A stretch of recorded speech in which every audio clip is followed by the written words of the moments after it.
I swear. The way my family froze when I told them the price of my new condo still replays in my head like a scene from a movie. One of those films where everyone's smiling until someone drops a number so big it slaps the joy right off their faces. I didn't expect their reaction to be this dramatic. I mean, my mom had just finished bragging about how my sister bought her dream home, calling it the most beautiful house in the family, practically labeling her the golden child of the century. But when I pulled out my phone and swiped through the pictures of my condo, my $920,000 condo, their smiles didn't just drop, they died. And in that moment I honestly didn't know if I'd done something wrong, or if they were just shocked that I, the less successful sibling, could afford something so out of their script.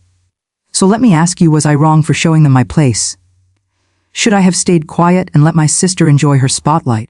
Or did I have every right to share my happiness too? Anyway, to understand why this moment felt like a knife twisting in my chest, I need to take you back. Because this wasn't just a casual family moment gone awkward. This was the kind of moment that makes you reconsider every relationship you thought you understood, especially with the people who raised you. I grew up as the second child, the background character, the supportive sibling, the one who supposedly never needed praise or attention because I was strong and independent. That's what they always told me. But deep down, those words were just polite ways of saying I didn't matter as much. My sister Anaya was the favorite. I'm not saying that out of jealousy. I'm saying it because it was the truth that lived in our house like a permanent resident. She was the pretty one, the social one, the one teachers praised, the one relatives adored. I was the one who got good grades but somehow went unnoticed. Even when we were kids, every achievement I had felt like it had a smaller trophy than hers. I'd come home with straight A's, and my mom would say, "Good job, honey."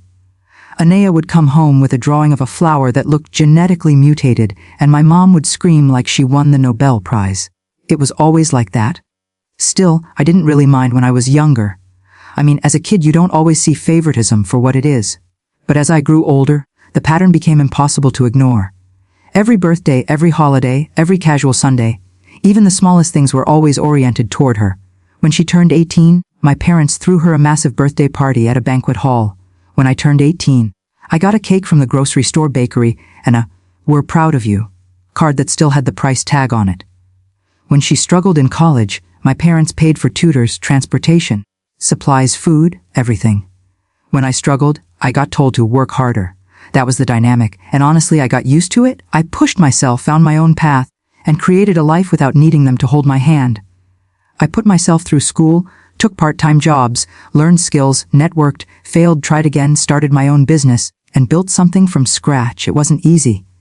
I had nights where I cried alone in tiny apartments, nights where I questioned every decision I made. But eventually I succeeded, and I was proud of that, truly proud. The problem is, my family was never proud of me the same way I was proud of myself. Even when my business started doing well, even when I started earning more than I ever expected, even when I bought things they used to dream about, they still acted like I was doing fine. Nothing impressive. But when Anaya got a promotion, any promotion, they treated it like she reinvented electricity. So when this whole house situation happened, let's just say I wasn't shocked at first. It was just more of the same. One evening my mom called me out of nowhere. And when she calls unprovoked, it's almost always about Anaya. And I was right. She didn't even say hello before launching into a performance worthy of a reality TV show. "Guess what? Your sister bought a house? A beautiful house! Oh my God, Beta, you should see!" It's the most stunning home, so modern, so elegant, and the neighborhood. It's like something out of a magazine. I literally had the phone pressed to my ear, listening to her gush for 5 straight minutes. I mean, I'm happy for my sister, I really am. She's worked hard too. But the way my mom spoke about it, like it was the greatest achievement in human history, well, it stung a little. Especially because I'd been quietly planning something huge myself. You see, I had just closed the deal on my dream condo. Not just any condo. A high-rise, luxury unit with floor-to-ceiling windows overlooking the city, modern finishes, premium amenities. The works. It was something I never even imagined I'd be able to own. It was nearly $1 million, $920,000 to be exact, and I paid for it with my own money. No parents funding me. No co-signers, no assistants, just me. My hard work, my blood, sweat, and tears. And the timing of my mom's call felt almost comically ironic. She had no idea what I had done. She never asked what was happening in my life anymore, because everything revolved around my sister's updates. I kept quiet on the phone, listening to her gush while I traced my finger along the marble countertop in my new place. I had literally moved in that week. "That's great, Mom," I finally said. "I'm happy for her." But before I could even finish the sentence, she cut me off. "You should really learn from your sister," she said. "She's making smart investments. She's settling down. She's building a future. I hope you think about doing something responsible like that too." Took every ounce of my self-control not to laugh right then. Responsible? I had just spent nearly $1 million responsibly. But sure, lecture me about life, Mom. After that call ended, I just sat in my empty living room, lights off. City lights flickering through the windows, and I felt weirdly numb. I mean, I wasn't expecting applause, but damn. A simple, "How are you doing?" would have been nice. I'm human. I want my parents to care about me too. And this whole dynamic, this imbalance, was weighing on me more than ever. Fast forward a few weeks. My mom invited me over for dinner because my sister wanted to celebrate her new house with a family gathering. And look, I wasn't going to skip it. I love my sister. Our issues were never about us, it was always about our parents' treatment of us.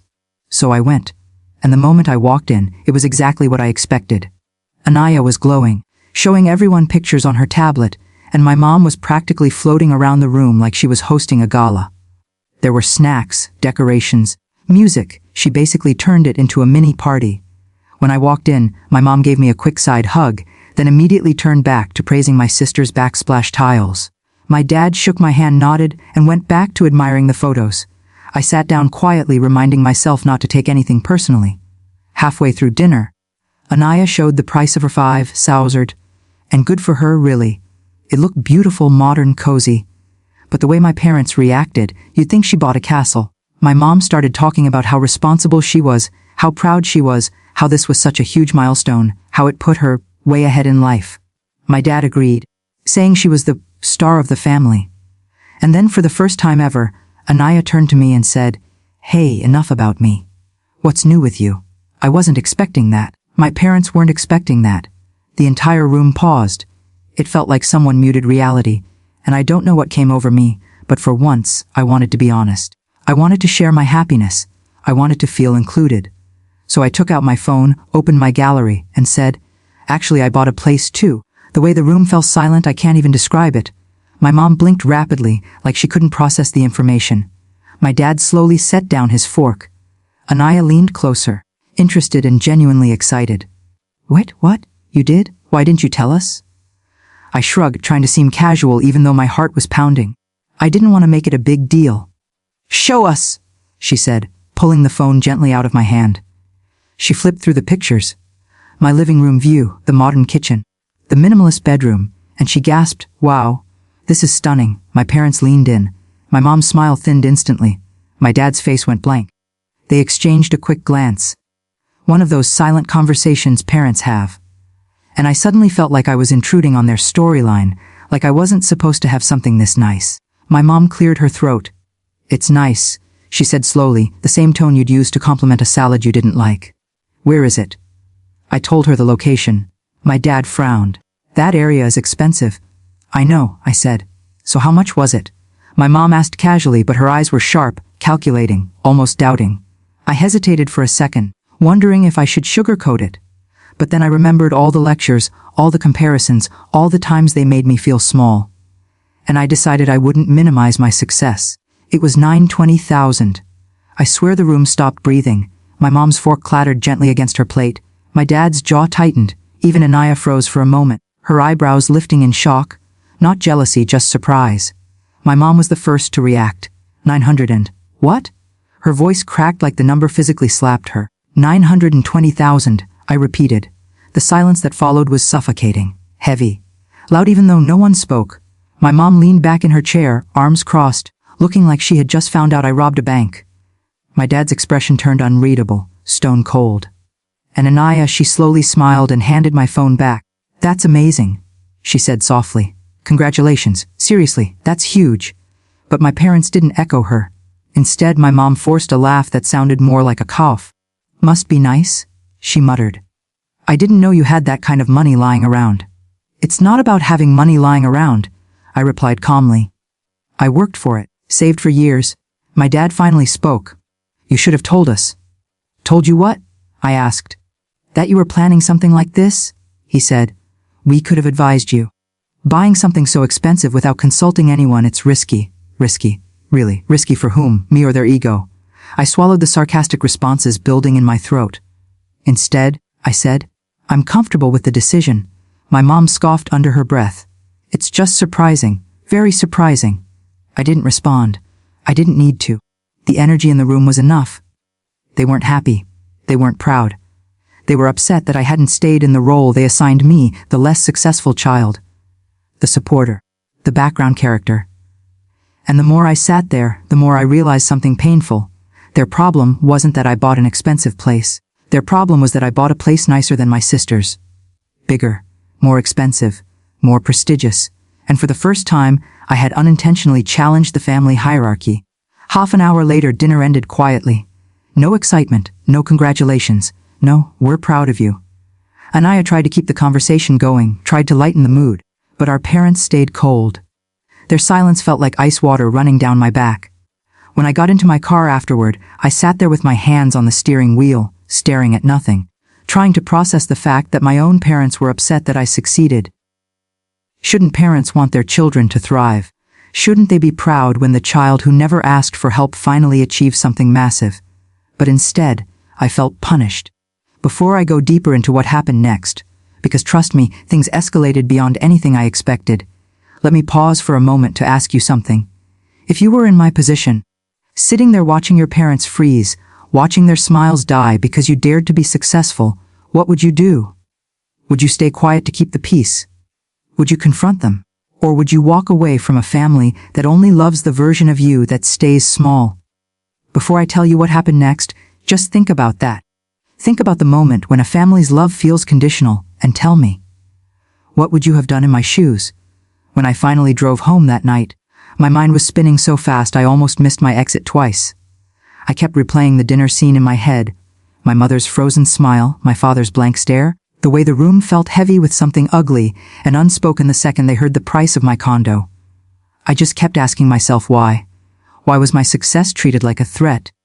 Why did something that should have been a moment of shared happiness turn into a moment of disappointment? I tried to remind myself that I didn't do anything wrong. I didn't brag. I didn't rub anything in anyone's face. I simply answered a question, a normal question. A question my sister had asked out of genuine curiosity. But somehow, in my parents' eyes, I had committed a crime by stepping out of the shadow they built for me. When I got home, I dropped my keys on the counter and sat down on the floor in the middle of my empty living room, staring at the reflection of city lights bouncing off the glass. The condo looked beautiful. Peaceful. It was supposed to be my safe place, my reward, my accomplishment. But now, all I could connect it to was the discomfort on my parents' faces. I didn't cry that night. Not because I wasn't hurt, but because the hurt was too deep to come out immediately. It sat in my chest like a stone. The next morning, I woke up to 3 missed calls from my mom and 1 from my dad. That alone was suspicious because they usually didn't call me unless they needed something or wanted to update me about my sister. For them to call back, meant something was brewing, and I wasn't wrong. When I called my mom back, she didn't even greet me. Her tone was stiff, clipped like she had been practicing this conversation in her head before dialing me. Beta, your father and I talked last night, she began, and I could already feel a migraine forming behind my eyes. We think you made a rash decision. What decision? I asked even though I knew exactly what she was referring to. The condo, she said sharply. $920,000 is too much for someone your age. What were you thinking? You don't have children, you're not married, you don't need something so big. I actually laughed. So success is only allowed when you have a spouse. Or kids. That's when it becomes acceptable. Don't be dramatic, she snapped. We're just worried. And frankly, like you were trying to overshadow your sister yesterday. I froze. Overshadow? I leaned against the kitchen counter, gripping the edge to steady myself. Mom. She asked me what was new. I answered, that's it. You could have said something else, she retorted. Mentioned work. Or traveling. Why bring up such a big purchase right when your sister is celebrating hers? My blood boiled instantly. Should I hide my life every time she succeeds? Should I shrink myself so she shines brighter? Is that what you want? Silence. Heavy silence. Then she spoke the sentence that cracked something inside me. Your sister needed this moment more than you did. There it was. The truth. The raw, unfiltered truth. My accomplishments were optional. Hers were mandatory. Mine were disruptions. Hers were milestones. And in their eyes, it was my responsibility to maintain that balance. I'm not going to apologize for buying my own home, I said quietly, controlling the tremor in my voice.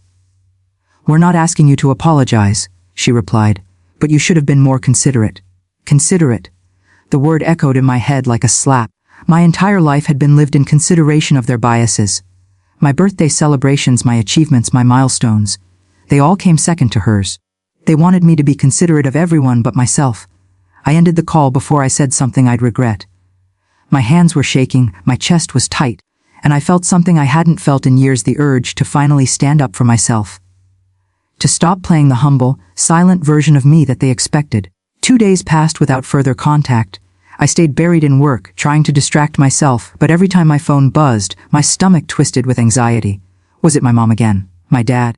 My sister? Maybe they were ready to talk. Maybe they were ready to apologize. Or maybe, more realistically, they were ready to guilt-trip me more. On the third day, my sister texted me. Her message was simple: can we meet? Just us. I agreed. Despite everything, I loved her, I always had. And deep down, I knew she wasn't responsible for how our parents treated us differently. We met at a quiet cafe near her office. She arrived looking slightly nervous, her hair pulled into a loose ponytail, her face softer than usual, almost apologetic. She hugged me, and unlike our parents' stiff congratulations, her hug felt real, human. I'm sorry about how they reacted, she said as soon as we sat down. It's not your fault, I answered. You didn't do anything. I know. But it still sucks, she admitted, stirring her coffee absent-mindedly. They shouldn't have made you feel like your success is a problem.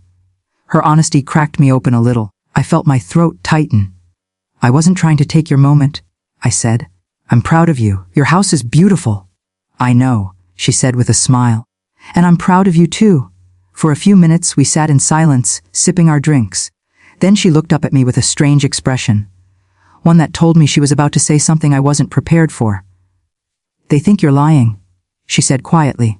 My heart stopped. What? She sighed. Last night, Mom called me. She said it doesn't make sense that you could afford a place like that without telling them anything. She thinks you exaggerated the price, or that maybe it's not actually yours. I felt something inside me twist painfully. She thinks I lied.